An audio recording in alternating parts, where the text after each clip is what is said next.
دوستان من این باغ پلانتاسی سورت افجار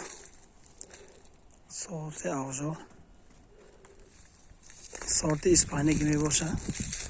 این بهاد پلانتاسی کلان 1700 گکتار همش طریق شلنگ‌های قطرگی آبجاری کرده می شود. این درخت ها 4 ساله می باشد. 4 ساله می باشد. شروع شکل دادگی این رو بیشتر مغزش را استفاده می برند، ید رایش را، یعنی مغزش را. این سورت ها همه این درخت ها از اسپانیا آمدگی، از اسپانیا و ترکیه.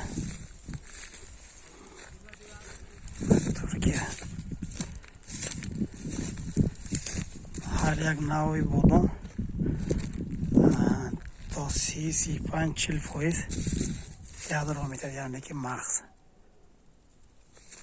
اگر 1 کیلو بادام تیدگه اوی 350-400 گرم مغزش میبرد، مغز تازه که به فدراسیون روسیه اکسپورت میکنه.